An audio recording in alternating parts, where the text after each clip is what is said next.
আজি বাস্কাৰ কাৰাগাৰৰ সন্মুখত যি ঘটনা ঘটিছে সি সঁচাকৈয়ে অত্যন্ত দুখজনক আৰু আমি সকলোৱে অত্যন্ত মনোকষ্ট পাইছোঁ। কাৰণ অসমৰ দৰে এখন সভ্য দেশত বা ভাৰতৰ দৰে এখন সভ্য দেশত ন্যায় প্ৰদানৰ প্ৰক্ৰিয়া সম্পূৰ্ণ কৰাৰ বাবে আদালতৰ ওপৰত আমি সদায় আমাৰ বিশ্বাস ৰাখিবই লাগিব। মহাত্মা গান্ধীৰ মৃত্যুৰ পিছতো ন্যায়ৰ প্ৰক্ৰিয়া হৈছিলে আৰু নাথুৰাম গডছেক শাস্তি দিবলৈও তেতিয়াও ন্যায়ালয়ে এবছৰৰ পৰা 2 বছৰ সময় লৈছিলে।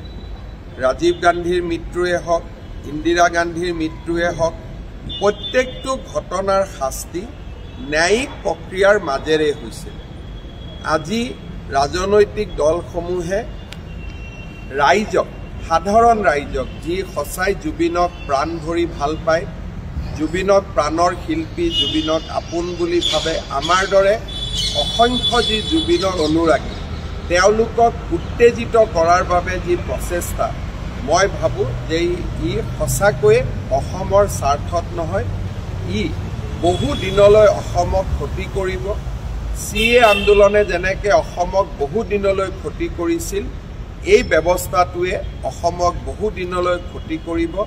মই ৰাইজক আহ্বান জনাম যে যাৰ ৰাজনৈতিক উদ্দেশ্য আছে তেওঁলোকক ৰাজনীতি কৰিব দিয়ক, কিন্তু সাধাৰণ জনতাই ন্যায়ালয়ৰ ওপৰত বিশ্বাস ৰখা উচিত আৰু অসম পুলিচে নিৰ্ধাৰিত সময়ত তদন্ত শেষ কৰি ন্যায়ালয়ৰ সন্মুখলৈ জুবিনৰ ঘটনাত দোষী সকলোকে ন্যায়ালয়ৰ সন্মুখলৈ লৈ যায়।